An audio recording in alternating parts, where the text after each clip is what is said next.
all you have to do is pull in and go to the drop-off area the day of, and there'll be people there to unload your car, and then you can go back and park.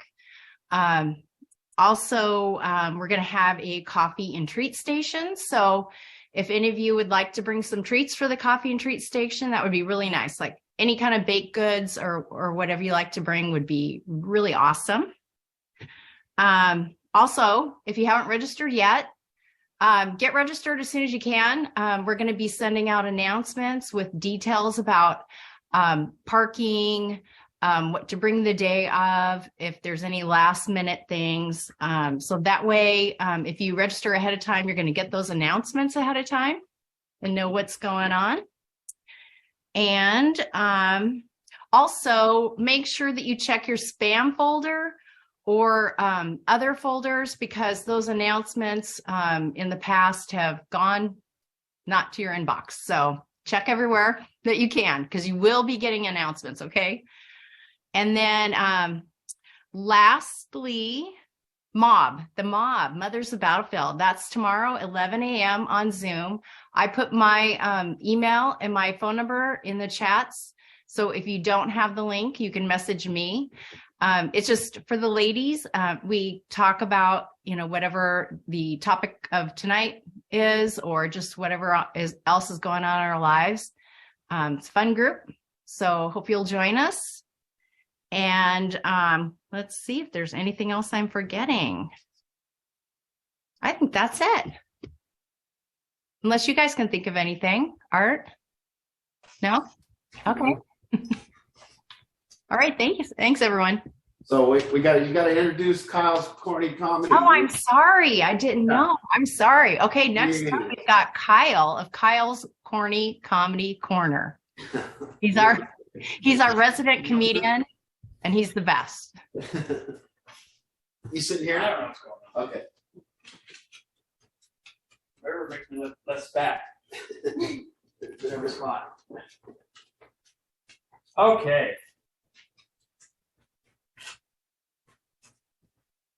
Everyone hear me fine? Yes, beautiful. Okay. All right. 2 wind turbines.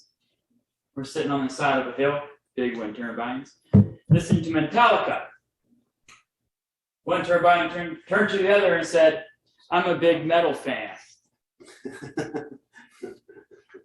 Okay. Sounds like you made that one up.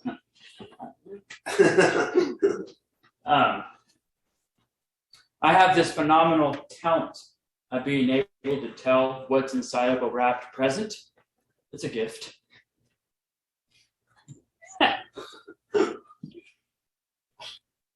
I've been telling the clients a lot lately about the benefits of eating dried grapes, just raising awareness.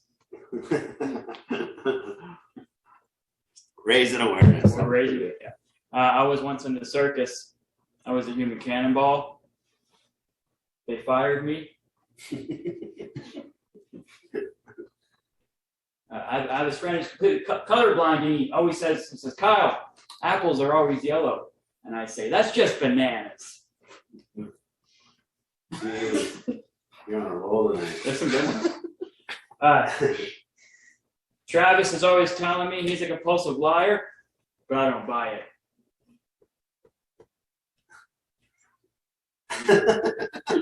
Because he's lying? Because he's lying. All right. Art's quick. Why did God make Adam before Eve? Because he wasn't trying to get any advice beforehand. That one's pretty good. Yeah. That one's pretty good. Yeah. Sex is just like COVID-19. Everybody's getting it but me. I'm immune. You're supposed to say, to me, sex is like COVID-19. I'm immune. Yeah. Yeah. Okay. How's our sound over here, Becky? Good? Okay. Mom's asking where's Mason. Mason is running the production over here on the computer. So he's over here to our left. So, but he's doing phenomenal. So, yeah. Okay. I had a really cool thing that I thought was cool happen. Yesterday, we were all outside and we were talking about this trauma thing that we were discussing the week before, and the kids said that they had a discussion about whether or not I experienced trauma. And because I don't know if you were here last week, but I talked about my addiction being somewhat of just an identity crisis. And so it began to spark a little debate about this. And the good news is that they're sharing and talking about causes of recovery, or talking about really what's going on here. Being a drug addict was my life's work, and being a recovering drug addict has also been my life's work. So that's what I've done for the last 29 years is addiction and recovery. I don't have any other skills. I haven't done anything else. And I don't know how many hours it says that it takes to make someone an expert, like 10,000 hours or whatever it would be, but I think I've achieved that. And so, so I want to have a discussion tonight. I want to kind of get people involved, especially the addicts at Kent, or we don't call them addicts, but the people at Kent, the people here, and people that have suffered from addiction. And so here it is.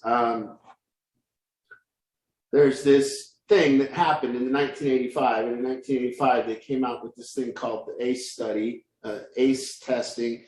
And it was a thing that measured what's called adverse childhood experiences. And it said that if a human being had enough adverse childhood experiences, normally that would equate to drug use, and a lot of other social problems, crime and everything else would lead to these, were all root causes by this ACE, which is adverse childhood experience. And then Gabor Mate came along and he wrote the book called In the Realm of the Hungry Ghost. And in the Realm of the Hungry Ghost, Gabor implies, and still to this day he implies, that addiction is caused by trauma.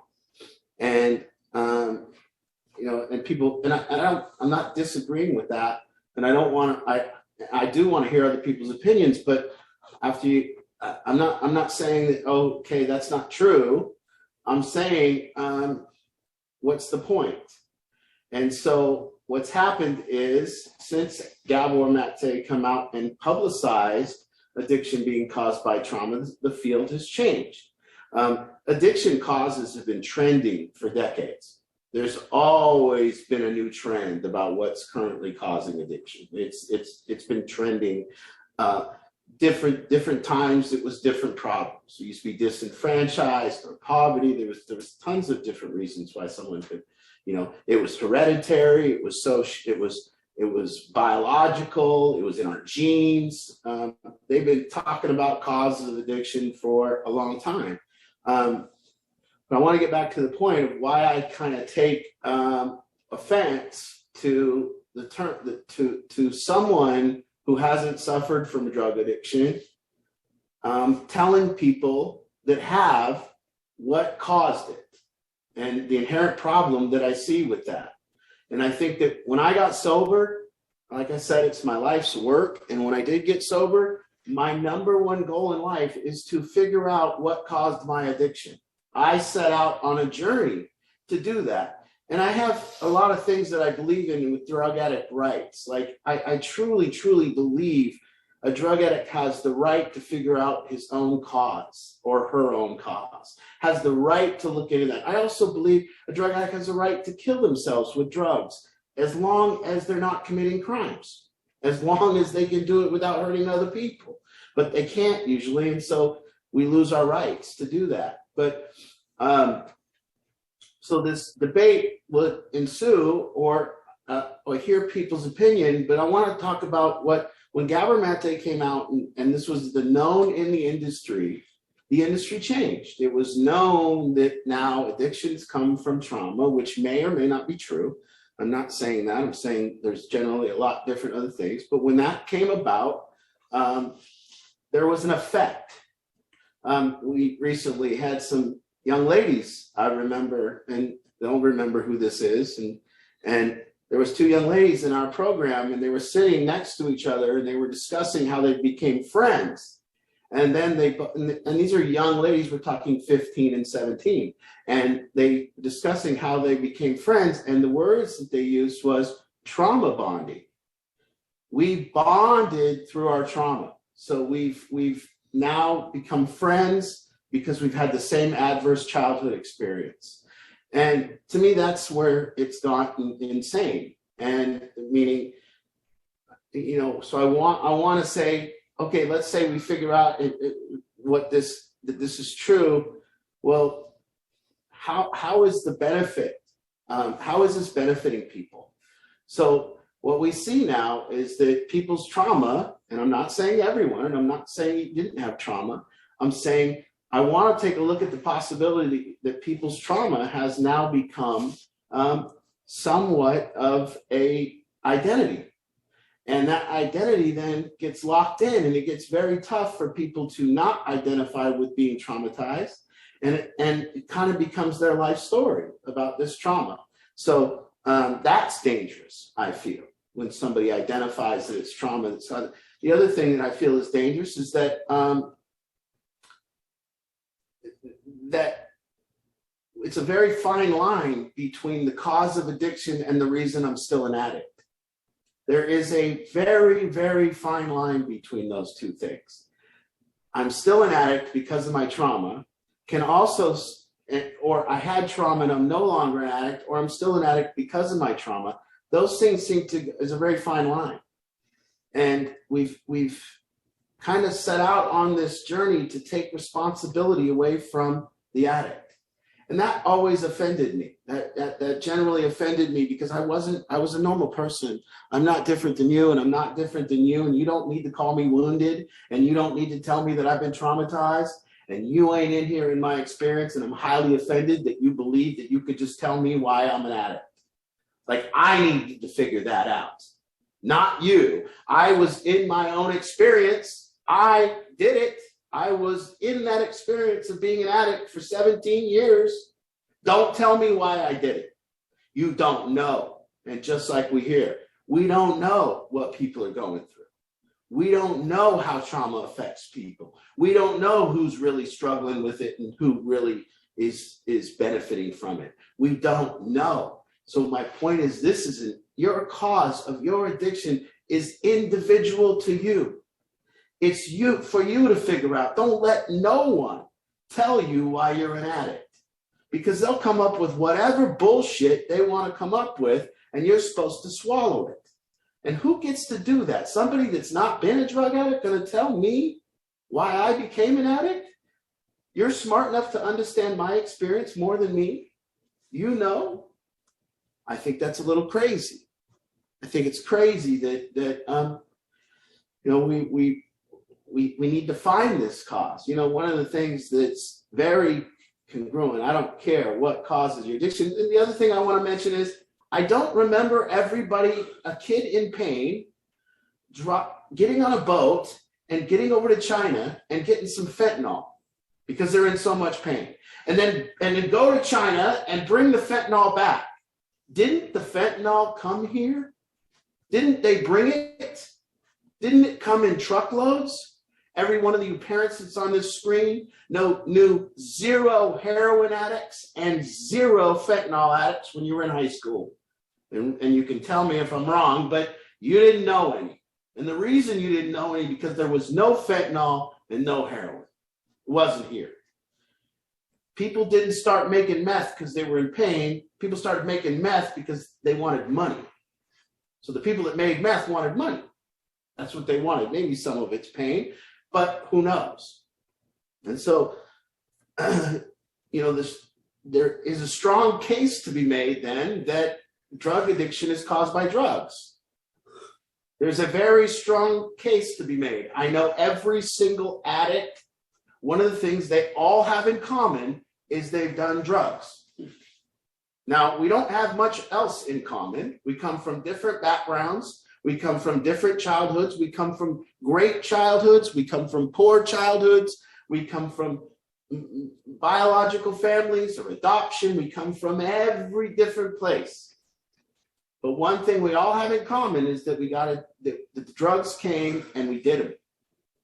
And so that is a case to be made for the cause. And I think there's a lot of cases to be made for causes. Upbringing could be made, friends, peer groups, the high school I went to, the people that were doing the drugs at my house. The legalization of pot has created massive amount of addiction.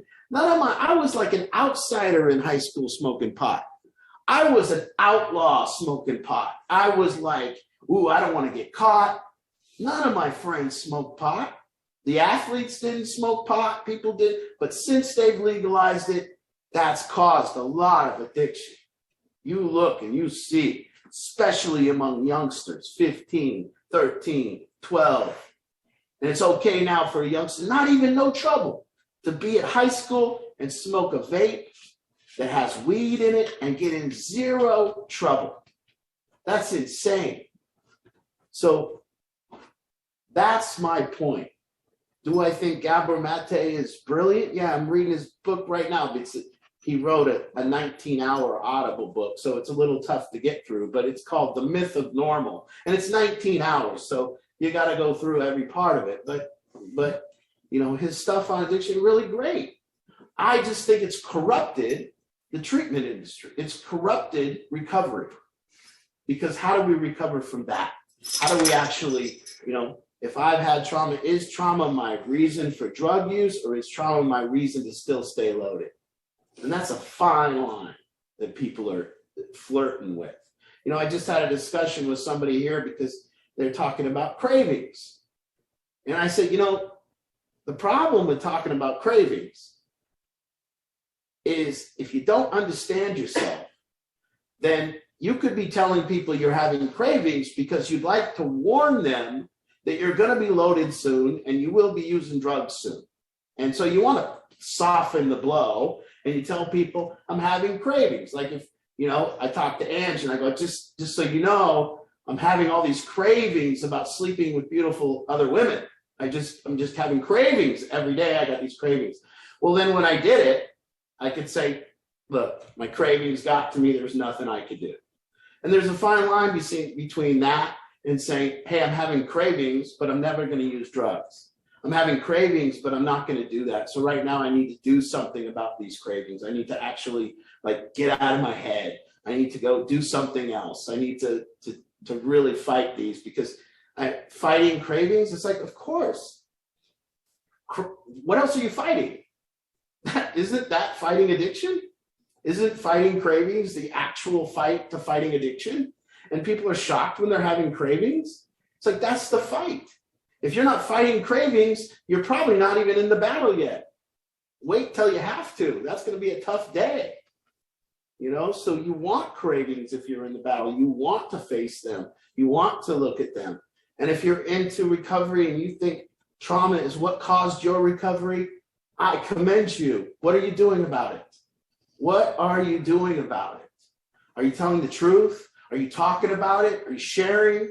Are you hitting the therapist's office? See, I've known thousands and thousands of people in recovery. Thousands and thousands. And I'll tell you what's common in all thousands of them. There's two commonalities. One, they all use drugs. They found drugs, they liked them, they used them. Secondly, another thing people have in common in recovery, what people have in common is everybody progressing in recovery is becoming more and more responsible for their life. I have never seen recovery without increased responsibility, not once. So the solution that everyone that's ever recovered really is all done is become more responsible for their life. More responsible for the way they feel, the stopping of the blaming, the taking account for my emotions, the being able to regulate my emotions, the responsibility for my emotions, no more blame about why I feel how I feel. Taking that kind of responsibility on, that's a commonality between everyone that I've ever seen recover. All the people that we've helped recover, one key fact. And so maybe the cause is whatever, but for sure, the cure is responsibility. For sure, that is common with everyone who recovers. The blame stops, the complaining stops, and a joy for life proceeds, and a freedom proceeds. And you get to know a new freedom, and you get to actually be grateful for your life, and you get to say, yes, I've went through that, therefore I'm stronger now. Yes, I did that, therefore I'm stronger now. I've went through my trauma. And the other thing that I've never seen is I haven't seen this world where, okay, then if addiction is pinpointed with trauma, and that's where it comes from, fine. But why isn't every addict in trauma therapy? Why is that not the story that you hear? When you go to listen to someone's story that's recovered, find one that says, my trauma therapist. Find one that says, the reason I'm here is my trauma therapist. There might be some, but a lot of them are going to say, a reason I'm recovered is my new attitude towards life, the psychic change that I've had, the responsibility level that I've now took on, the being able to regulate. There's a lot of reasons. So, getting, and I want to hear people's thoughts tonight. I'm not disputing there is trauma. I'm not disputing that it could cause one to use drugs. I'm saying to people that are suffering from this, and if you're in recovery, what you should be doing is figuring out why you did what you did for you, and not letting someone else tell you why you did what you did. I was there, you weren't. You remember? It was cute. I mean, it was tender. The kids here and Nate and the kids here pointed out that maybe I was traumatized in my youth, and I can see that, and that maybe my identity crisis was traumatic, and they were saying, maybe Art, you did experience trauma, and it was real nice and genuine that they thought about that.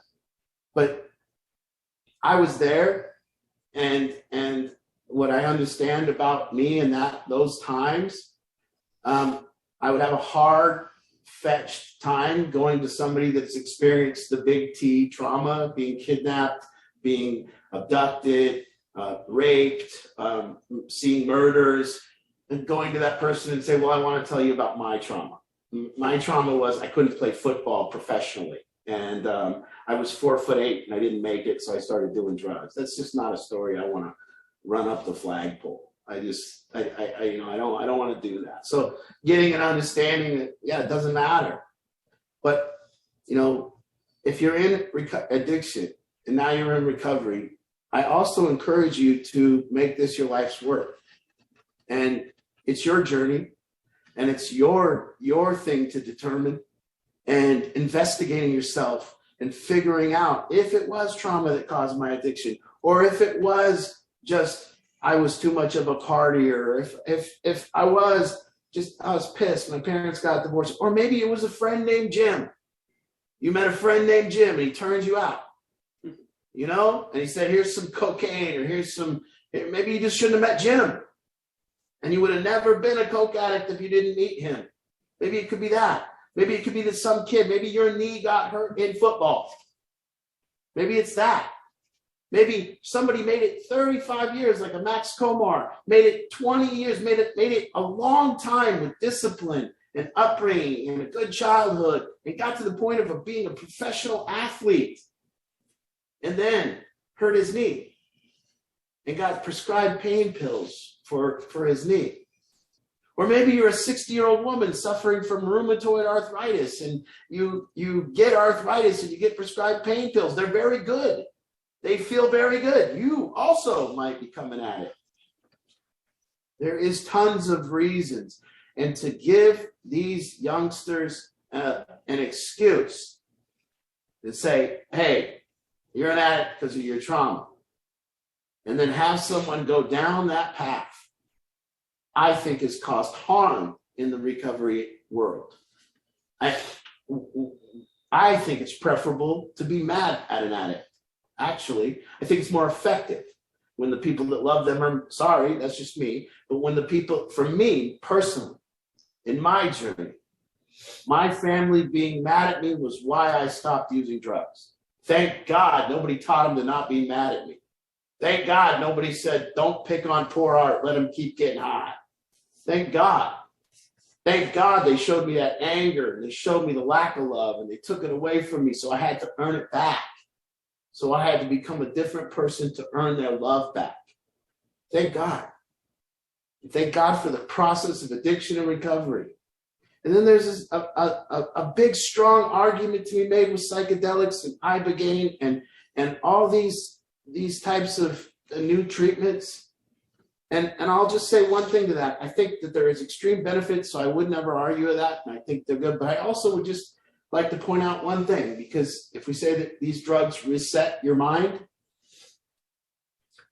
I also would like to point out that maybe that's not always the best thing. Maybe that we were given a mind and it wasn't supposed to be reset. Maybe it was supposed to be actually a journey that you're on, and you're supposed to remember each part of it. You're supposed to feel each part of it, and you're supposed to feel all of it. That's just, I'm not saying that's true. I'm just saying, ask that question. I'm just saying, before we rush down to say that we need to change the world of recovery and treatment, because of all this, just remember, addiction's been around for a long time. Alcoholism been around for a long time. At no point in the 12 steps does it talk about my trauma. In the 12 steps, it does talk about my resentments that may have been caused by my trauma. But at no point is dealing with my trauma part of this in the 12 steps. And that's worked for millions, if not billions of people. So that's worked for a lot of people. So I think it's more important not that we find the answer, but that we talk about it. And it's more important that people share. And it's more important that people tell the truth. And it's more important that you go on a journey of discovery for yourself. That you decide, and you get to decide why it is that you did drugs. Not me. I'm not going to tell you. I don't know the cause of your addiction. I'll just tell you one thing, and I'll just say, well, but look at the level of responsibility that's increasing in the people that are recovering. Look, every time you'll see it. You want to get recovery? Take more responsibility. That's it. Promise. Less blame, less complaining, more responsibility. It's a great potion. So, whether you disagree with me or not, or you also see the damage that diagnoses have done, it's a common thing now. Everyone, I don't remember any of my friends, if they were bipolar, which we might have been, and we might have a lot of friends that were bipolar, we might have a lot of friends that were but we didn't talk about it as kids. We didn't share, and we didn't say, I'm proudly state I'm bipolar and use that as an identity. And I'm not saying it's true with everyone that has bipolar, but I'm saying it's true that it does happen, that people turn being bipolar into their identity. It's just true. And so what is the purpose of these diagnoses, and how do they help one? What is the purposes of these causes, and how do they help someone? If I do find out the cause of my addiction, what does that have to do with the cure? What does that have to do with the solution? It's like crazy.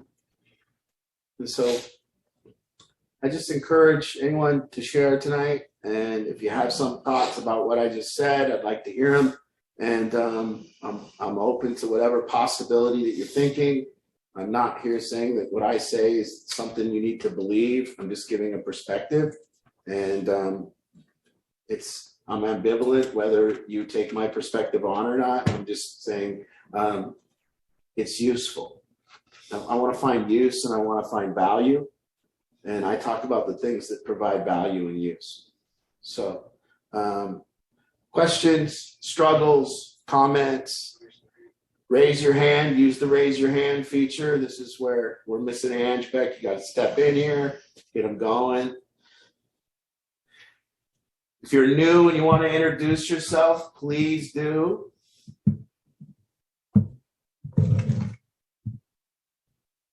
Okay, Becky. Yeah. There's a little feature on my computer anyway, it's at the bottom if I hover over my screen, and you can see the chat, and then go over to reactions, and if you click a raise the hand feature. So if you see a little raise your hand. Rick was not gonna go. Is that you, Becky, or someone unmuted? That's someone unmuted. That's not me. Okay. All right. I can't see who's unmuted. It's okay. I don't think no one is anymore. Okay. Okay, who's first? That's how you raise your hand.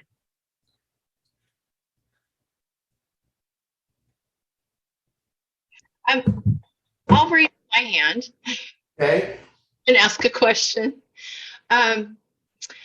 Yeah, we've seen a lot of this kind of stuff that you're talking about over the years. I can remember, that used to be a big thing. They were always giving, ladies with anxiety, what was it called?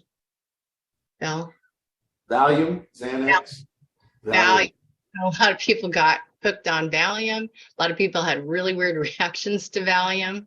It just seems like anytime there's a easy answer, with the pill, it kind of ends up backfiring.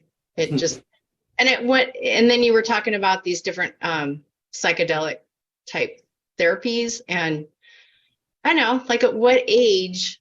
There's a lot of kids that are suffering right now, a lot of depression and anxiety and all that stuff, as you know.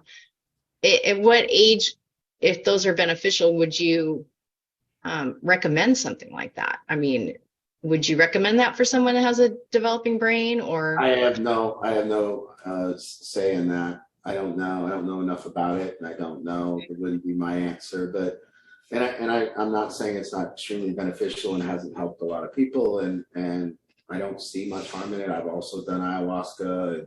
And, I've done these things, so I see tremendous value in those. But I'm just, again, back to, that's your path. Don't let anyone take your path away. But you're absolutely right with the Valium thing. How many of these kids know what Valium is? Like, I don't think you know what it is because it's not around anymore, but it was in the 80s. It was in the 90s. It was huge. Getting Valiums was huge. And there was a lot of Valium addicts. Why aren't they Valium addicts anymore? And I also want to say, the owner, Andrew Spanswick of Clean Treatment Center, if you ever Google Andrew Spanswick, he's on CNN. He's one of the people they call an expert. So if they ever do anything on addiction, they call Fox or CNN or MSNBC, they call Andrew. And I was with Andrew one time, and he goes, all right, don't you ever notice that our drug epidemic always has to do with whatever country we're in war with? He said, whatever drug that country's peddling, and we're in a war with them, that drug will be shipped over here.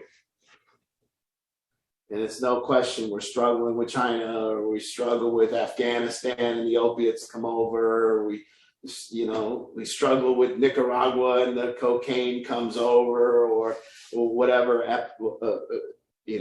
whatever epidemic we're into, Well, right. It's interesting, Art, because I was looking into, there's a lot of money out there that's supposedly going for recovery programs. Mm-hmm. And it's coming from the makers of opioids. It's the opioid settlement fund. And it looks like most of the money is going for medicated assisted types of programs. It's all the rage. It's all the rage. I'm a purist. I love addiction and recovery, and I love recovery in its pure form. I love it. An increased level of responsibility, ever increasing on a daily basis, till the point where ultimately I'm not only responsible for my own life, but I'm responsible for the impact that I have on others. And that's what that 12 step says. It says, not only am I responsible for everything that I've done in these steps, but I'm also now responsible to get my hand and hand back to the world and help it. Now I've gone from now I'm a person that's gone I wasn't even responsible for my own toothbrush. I wasn't responsible for my own garbage can. I wasn't responsible for my car. I wasn't responsible for my phone. To look at me now. I'm responsible. I'm scuba. I'm self-contained. And I'm now helping others. How can there be anything more beautiful than that? Like, that's the purity of it. A psychic change. It's beautiful. So I'm old school. You know, I liked when the people in the program told us to shut up. You didn't know anything. Shut up. You don't know what caused it. Shut up. You ain't smart enough. Angela.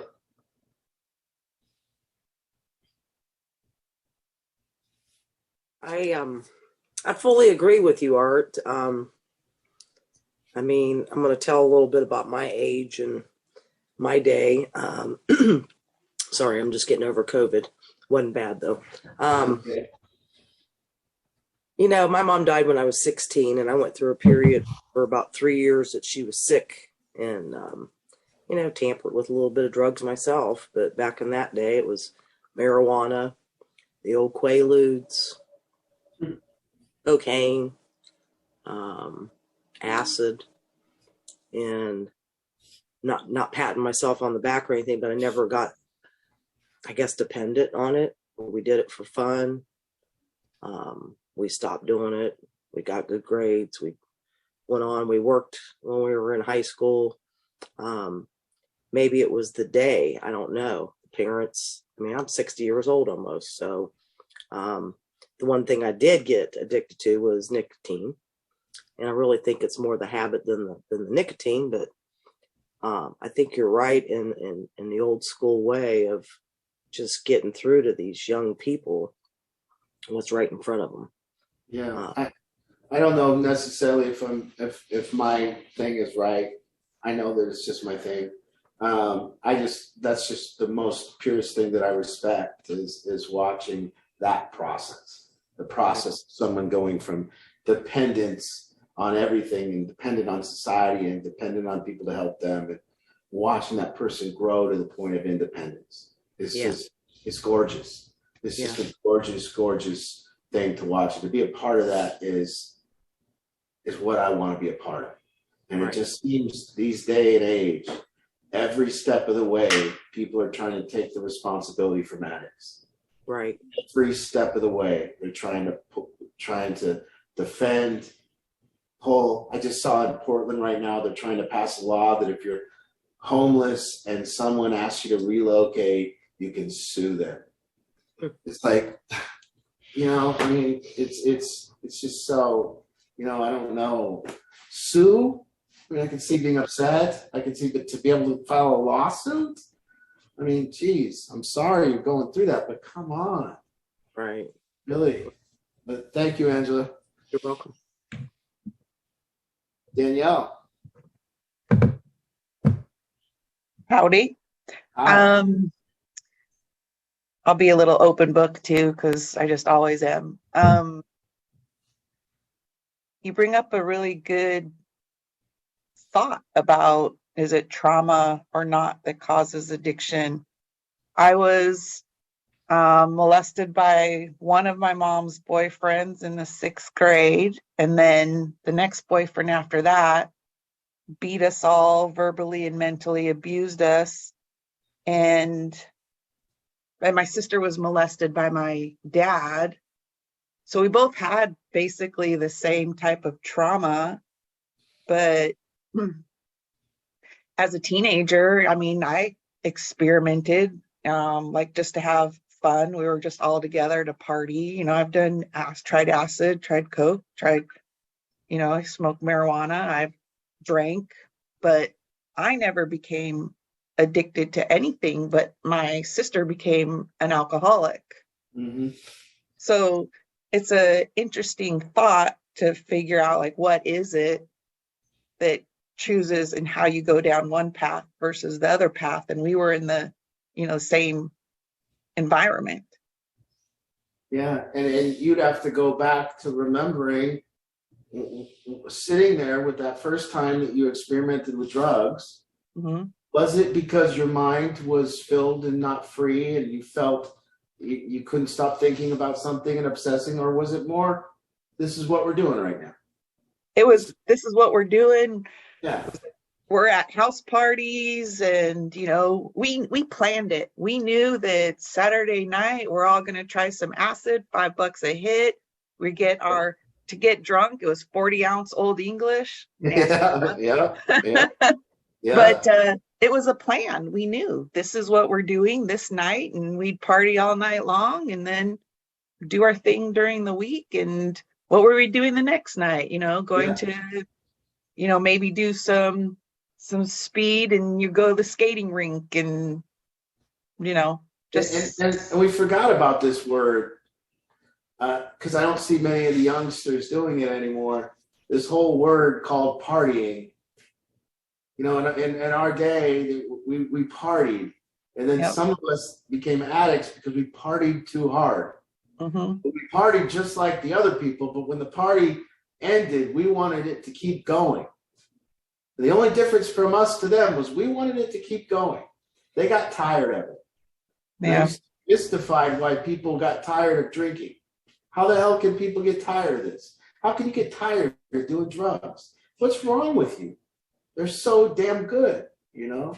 So Yeah, so it's just an you interesting forgot that you don't see experience. these kids, you don't see them partying anymore.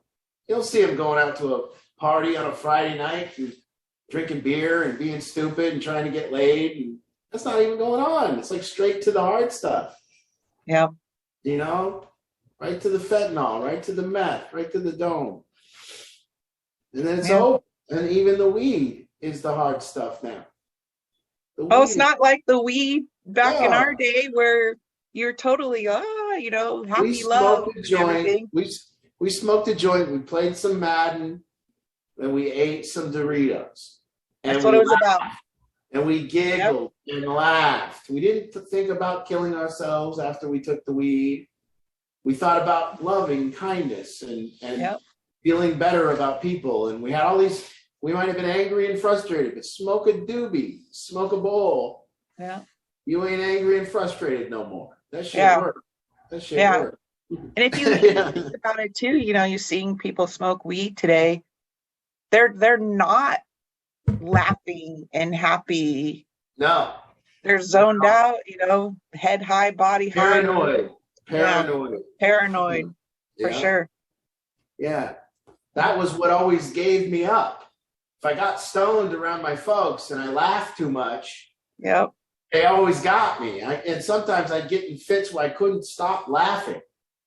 You know, and I just gave myself up. My mom goes, "You're stoned." It was only because I'm laughing so damn hard. Yeah. I love that shit. Okay, we had a hand raise at Kent. We got anyone over there? I want to say that, like, I completely agree with your whole opinion, and I'm gonna be honest, like, I think it's a fucking cop-out if people try to say trauma is why they did drugs. Oh, so the trauma is why you did drugs? No. You went and want to get high for whatever reasons that you chose. Like, I still felt trauma when I was high. I still was sad when I was high, so it didn't take my trauma away, or I didn't go do drugs to numb my trauma. You know, and my trauma... Might even cause you to think about it more. Yeah, exactly. I obsessed about it more. You know, Yeah. me pitting made it worse, if Yeah. anything. And if you look at it that way and try to say that trauma is the reason you did drugs, so I should have started drugs at 6 years old when my trauma happened? No. You know what I mean? You know, it's people do drugs for obviously every different reason, but it's a choice.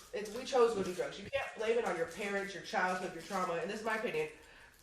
You wanted to get high. For whatever reason you used fit to get high, you chose to get high. You know what I mean? And it's like, I'm not gonna lie, it's a big pet peeve of mine when people like trauma is why you got high. Fuck no. I was sad more often when I was high than I was when I was sober. Yeah. You know? Well, I think that whether it's a choice or not is up for debate. And meaning, you know, meaning we do get wrapped up in it. It becomes this place of involuntary thing. For sure, that becomes involuntary. But again, what's workable? Right. So if we leave it at a choice, it seems to be more workable to recover from that. it really does. If you could do that for yourself, and you go, for me, I chose to get high before. Now I choose to do something else when I feel the way I used to feel. And this is what I choose to do now. For me, it feels like there's more power in that. Hell yeah. And I'm just kind of a tumbleweed, kind of dependent upon whether my emotions take over me or not. You know? So, you know, whether it's, you know, and I don't think anyone would, you know, choose to fuck up their life the way that we do. That's something, you know? And so, again, there's the way to work with this thing. And that's what you need to find as individuals. How do I not use drugs and work with this thing? And what do I learn about myself? And how do I investigate? And what do I do going forward? And how do I stop the complaining? And how do I stop the blame? And what do I do here? Because the blaming and the complaining is fine, because when you're in early recovery, you got to get it out, and you're in pain. And when you complain and when you blame, it lets out the pain. It lets out some of the pain. It does a great job at being a pain reliever. And sometimes we just got to do that. Sometimes we just got to say, hey, this place is all fucked up. The world's fucked up. You're fucked up. You don't know shit. Fuck you. And that feels good. That's a great pain reliever. But you'll learn that'll start dissipating over time. That over time you won't be that interested in using that pain reliever anymore because of the repercussions of after. How do you feel after you use that pain reliever? You feel stupid. Yep, right? exactly. You feel like you made a fool of yourself. You feel whatever. So you go, fuck, I don't want to do that no more. I need to really learn how to handle myself. Not. So you begin to take responsibility. You begin to look at it and go, well, wait, isn't it more workable if I look at what I did compared to looking at what somebody else did to me? Isn't it more workable if I look at how I could do going forward and make these things not happen to me again and ensure that they don't happen to my loved ones and protect the people around me? Isn't that more workable than considering how I've been wronged? You know? So we're looking for workability, and we got to be very leery of people that'll take the workability away from us and give us something to use as a reason to not recover. You know, we just can't have that.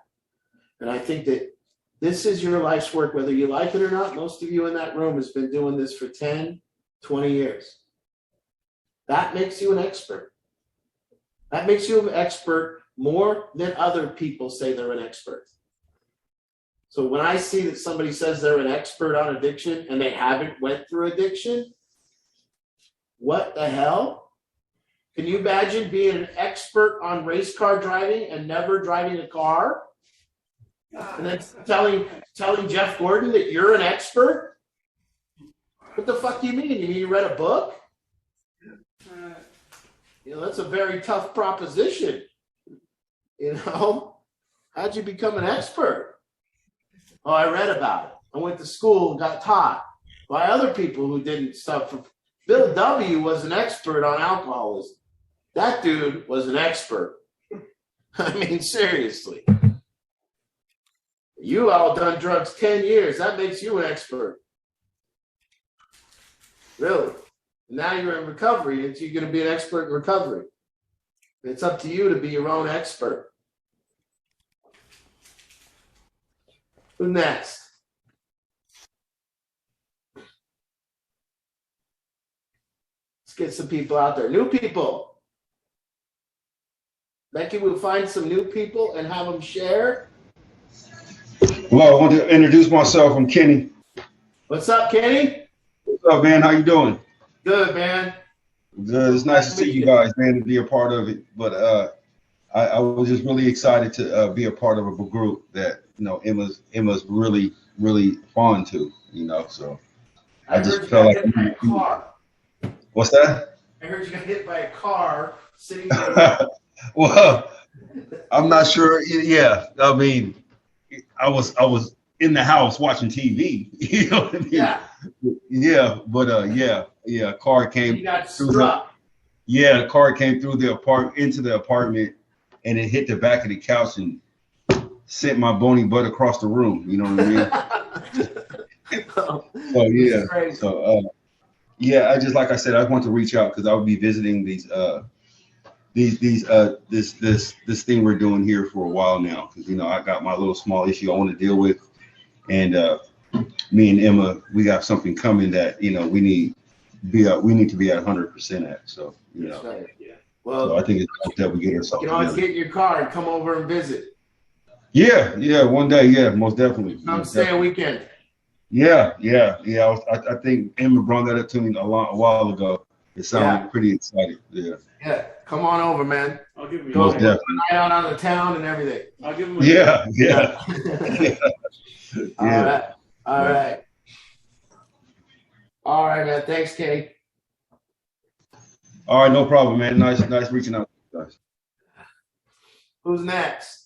I don't see anyone new. I can see someone that's under Galaxy A50. Do we know who that is? Yeah, we got that, and we could. We have Jill. We're new. Okay, there we go. We got the Carlsons. I've met them yesterday. Yeah. Hey, everybody. Thanks for having us. Yeah. I'm Amanda. I'm Josh. Yeah. You want to tell us a little bit about what you're going through?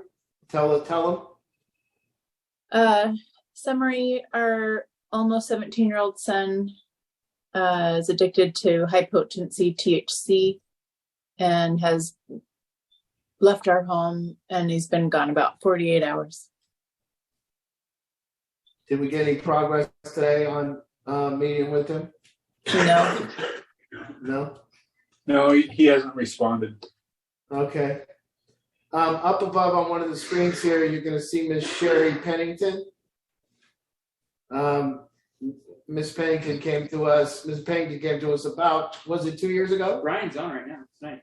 Her son Brian is on tonight. In about 2 years, she called me and said, we have our kid who is smoking high potency THC and struggling in life and leaving the house and running away and coming back and being gone. And they were in the same boat. So Sherry, introduce I've been there.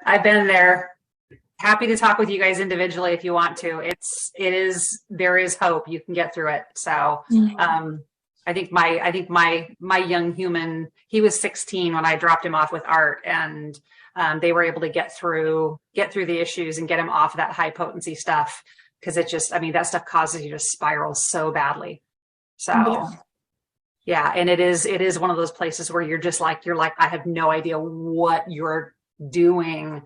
And there is so much hope. They do come back to normal. So, my son was just on a little bit earlier during his lunch break at work, and he's healthy and happy right now. So you'll get there. So, I'm happy to share my information with you guys if you want to talk. So, or Art can share it with you if you want to talk. So the success story of Brian is, he came failing out of school, by the way, failing out of school, doing all the drugs, dabbling in all these kind of things, really suffering with his identity, really, really suffering with finding himself. And he got caught up in school, ended up getting his GED through it while he was in the program. He got his GED, and now he works at the airport fueling jets. And we no longer have to drag him out of bed to go to work anymore or do any of those things. And they started with from the same powerless position that you're talking about. The same exact feeling of powerless. They came, no way, he's not going to do anything that we ask. He's not going to go to get help. They were in the same boat. And Brian actually, when he jumped out of the car and ran. yeah, the night before we told him he was going to Art's house, he left the house and ditched, and we knew where he would be. So it's like we went and we bought, we brought Big Brother, who's a big beast, and picked him up and things like that. But I'm happy to talk with you guys. My husband is on a different call at the moment, but there is hope. You'll get there. That's the biggest thing that this community provides. Come on to Mom's Group tomorrow. That's what this is all about. These folks that have went through it now reaching back and grabbing some other family's hand and saying, come on, we know the way. And that's happening more and more. And in our place in the way we work is we don't work with many tiers. We don't work with many, we don't talk about many of the problems. We talk about solutions, hence the name Solution Group. And so we really talk about those things, and there's strategies here, and they'll show you how to work those. So, all right. Thank Nice you to guys. meet you, Sherry. Thank you. Yeah, you guys are definitely in the right place. If you're able to be on Mom's group, I'm usually there on Mom's group. If not, you can get my number from Art, and I'm happy to talk with you guys if I can be of any help. So Beautiful. Yeah, All right. Amanda, I was going to tell Amanda that my email is in the chat. It's Becky with the Y at battlefieldaddiction.com. And if you email me, I will email you the link for Mom's group tomorrow at 11. All right. All right. Who's next? We could have Zimmermans could introduce themselves. That would be great. Yeah. Okay. I'm Allison Zimmerman. My husband is supposed to be walking out here with his dinner. We've got Kate. She's 17. Second one. She'll be 18 in August. She's been in 2 therapeutic boarding schools, and we're kind of just figuring out where she's coming next. And I think the plan is Las Vegas. So, Yeah. I mean, I've heard it all. The trauma. I mean, I don't know what's traumatic about your mom tinfoil wrapping every lunch and driving you to school in a minivan and unwrapping you in a Pottery Barn backpack. I'm unsure. Yeah. But it was traumatic, I guess. Yeah. So,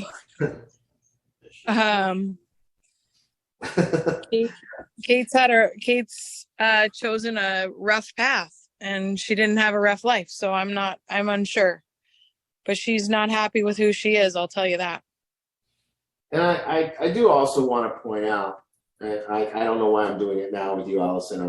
I just dawned on me right now to say that it's not specific. But I do want to point out that part of this trauma thing also has to do with our nervous system and things that we're not aware of, and causing the restless and the irritable and discontent. And it's definitely could be possibly very true that we have the trauma is having effects on us that we don't know, and we don't. Yeah, and I mean, Kate suffers from some mental illness, and like I had gone to Solution Group years ago with Becky and Bill when Brett started his little journey, and I remember Art saying, "Sorry, it's just like what you thought to do to fix it. It's not like you go out to be a druggie or a screw up your family. It's just I don't know. Yeah. Crappy solution." Yeah, that's right. That's right. But you understand it as a solution, and that's also, the other thing is the diciness, even when we say things like she's self-medicating.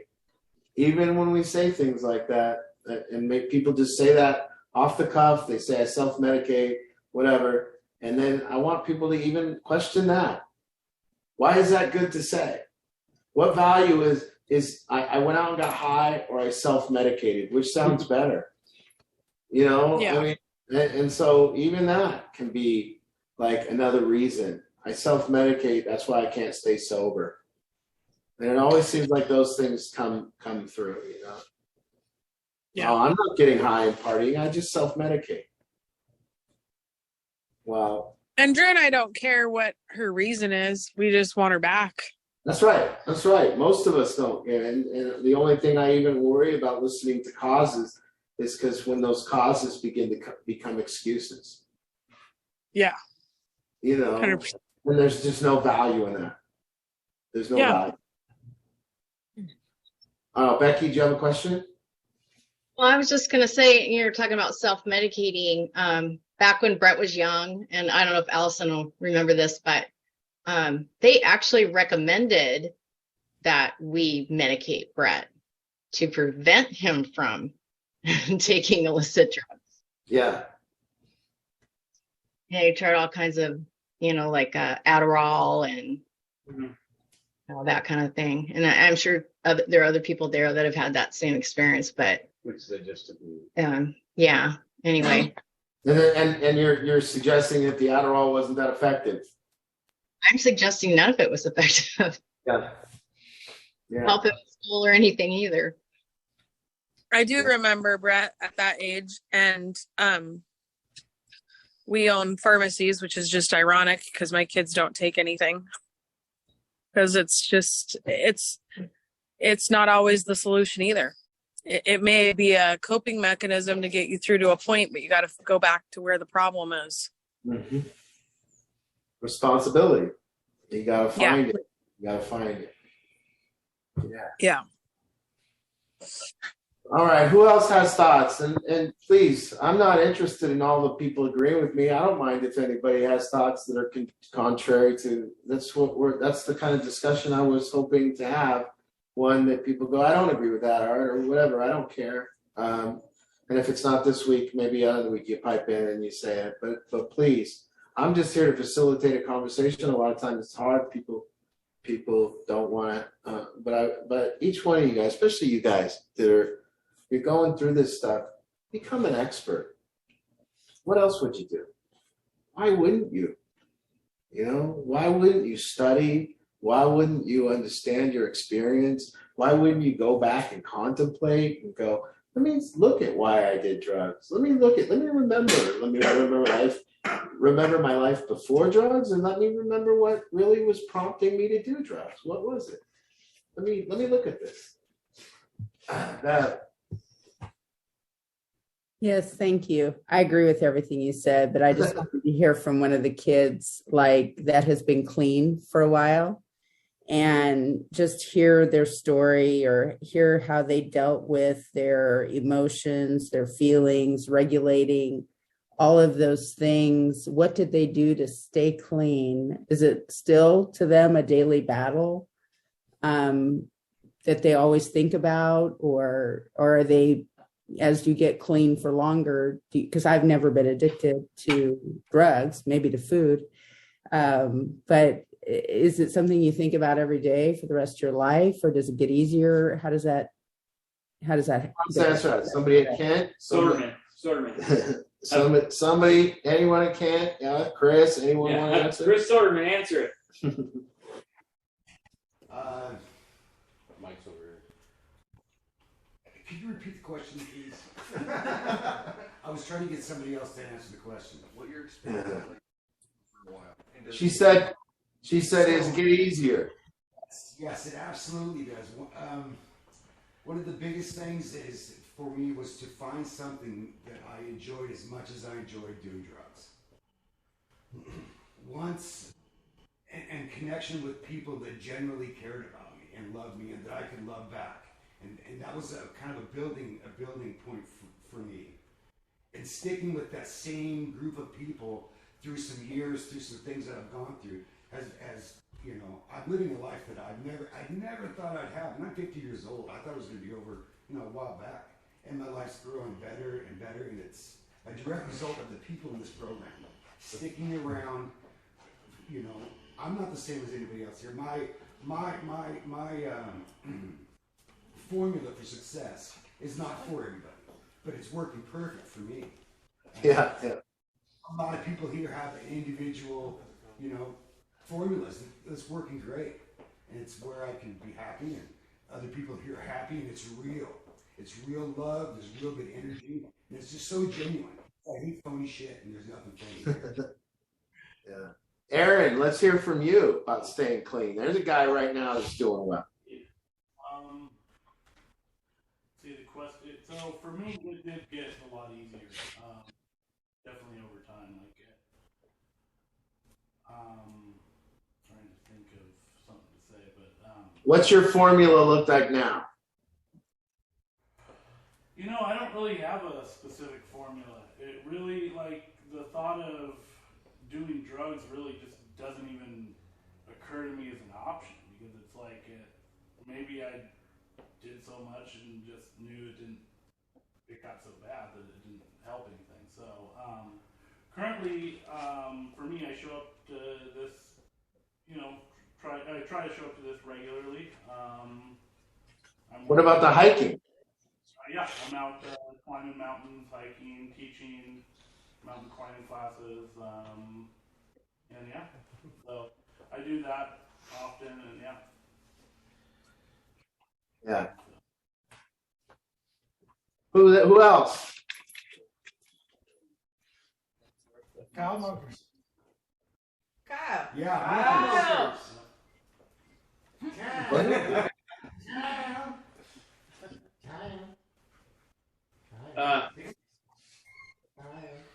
Yeah, it gets easier. What about your formula? Yeah. Okay. Well, it's about what? Sit up forward. Step forward, minion. Step forward. All right. Morning, Kyle's formula.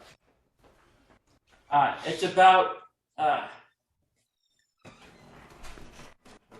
setting up your life with a toolbox. For me, at least, it became similar. I have this toolbox, and in this toolbox, I have these different aspects of my life that keep me away from drugs. Because what stopped me, because yes, eventually it gets easier, and drugs no longer cross my mind. They just haven't. I don't know if they will again. I don't. It just hasn't.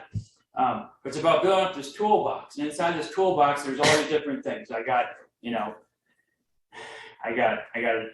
the job is one, family is one, the place I live is one. I set up my life to a place where I'm absolutely held accountable for every move I make.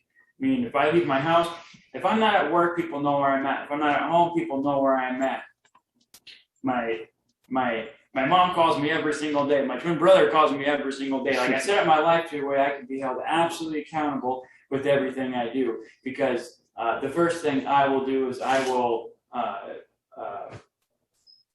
try to disappear and hide everything about me and everything that I'm trying to do. And when that happens, people know something's up. So I set my life up in a way that I'm always being watched. I can always be seen. And recovery you have to adopt a lifestyle in which you're constantly being told you've got to do better. And you have to be willing to do so. You have to be willing to sit there and hear feedback and to take that feedback and work upon it and improve. That's what recovery, that's what the 12 steps do, that's what we do. We have to be in this position of seriously improving our lives for the better and always for the better, never the opposite. But yeah, that's my formula. So far, it's working. Yeah, I don't take it easy on him. No. I don't take it easy on Kyle. That's for sure. Well, Travis might tell you I take it easy on Kyle, but that's it. Okay. We got time for one more? Two more? Let's go to the big full. I like that hat, Josh. You're looking good, bud. Fresh and clean down there. I can't hear you. We gotta unmute him. You're good. Oh, you guys have went dark on us. We can't hear you guys. Say again, Joshua. Oh, I said we got to go shopping today. It was really nice. Oh yeah, see? Looking fresh. Looking fresh. I want to see Ian. Let's see Ian. What's he got? He got a hat on? One sec. Dude, Ian's looking fresh, dude. Uh-oh. Uh-oh. Look at these two. Oh! Look at them. Looking good. Back from the dead, baby. We both got 18 days today.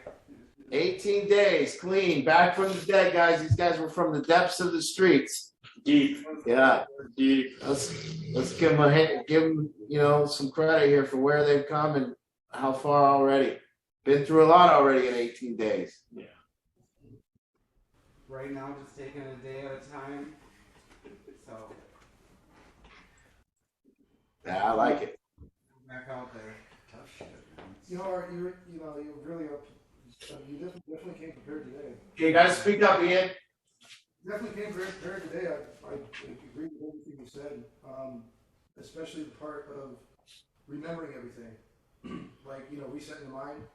Like, I'm all for, psychedelics and stuff for the good part of it, the medical part of it, but there's so many things that happen out there that gave me a lot of wisdom. So I can sit here and say I'm grateful for the process, because now the depth of appreciation I get to have for the life that I'm building, I would not have had if I didn't go through what I went through. And as far as trauma goes, I mean, shit, I can tell you my story, I'll give you nightmares, but so what? Like, Here we are. let's get past all that bullshit. Just go, okay, fine, we can just let it go. Doing the strongest thing you've ever done is by letting go. Letting go of what. So I'm just, thumbs up. Thank you. Beautiful. Beautiful. I love it. Don't let anyone call us a victim. Because we ain't. I mean, at the end of the, Stephanie, what you're saying, the reason why we do drugs, at least for me, it mutates. Like, Yeah. Really traumatic shit happened. I mean, I almost fucking got killed by. It was like I'm gonna have the best movie ever. But as time went on, my reasons why I was doing what I was doing was changing, because I had more experiences and different experiences, and then more trauma happened, and more bullshit happened, and then I made more bad decisions, and then it just kind of piled up to like this. Oh my God, I'm just gonna get high. Yeah. So I mean, the reasons why. After discovering the reasons why, then where did you get those reasons? Okay, there was an example that somebody gave that I was explained to one time. I kind of put it differently just for my own understanding. Show me a kid from 2 to 5 years old that doesn't dance. Every kid dances, right? Now show me an adult that doesn't dance. Most of them. What happened? Yeah. It was dancing, and then something happened to where what went through the mind was, you look stupid, they're making fun of you, and then you get this feeling in your chest of embarrassment, and then bam, data stored. And then years later goes by, would you like to dance? And your brain pulls that back and goes, instantly, they're making fun of you, you're gonna look stupid. Yeah. Dance. But what actually happened was, the mom giggled and just laughed and chuckled on how much she loves her son. Mm-hmm. So that interpretation is a slippery slope of like, I was traumatized. Were you? Yeah. Or maybe you were horrifically traumatized. I mean, I know I was. Thank you, Mom. But it's like, well, if it's all an interpretation, can't I just have a different experience of my past? Is that possible? Yeah. Yeah, I think it is possible. To go, yeah, all that fucked up shit happened, but there was a lot of good stuff too. And also remember, you're right in that we don't dance as adults until we get some booze in us. And the booze makes us dance again. You see? So the drugs are a pretty good solution for our awkwardness. Awesome. Everyone on here, I want all the parents to know, everyone on here. I don't know if we've ever hit on this many cylinders and had this many cylinders clicking at the same time here in our program, and had this much progression working and people doing as well as they are.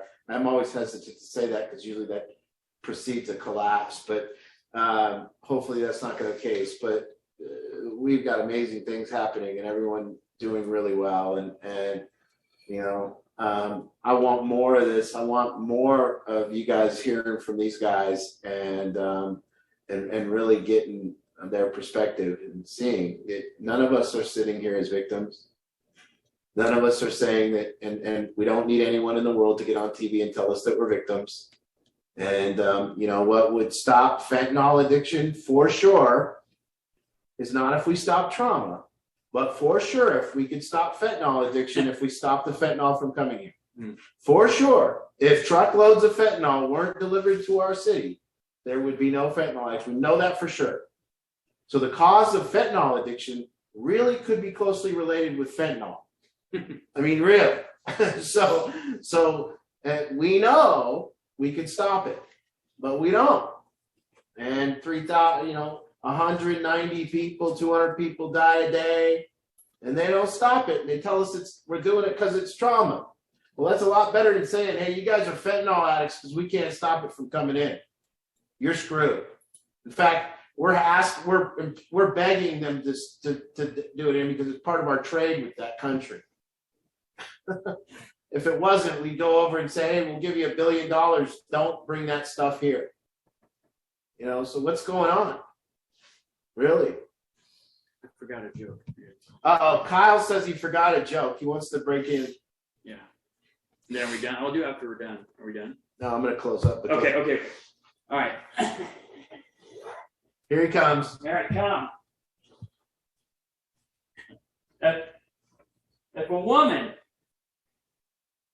lets you watch her change, you're either if you're you gotta remember.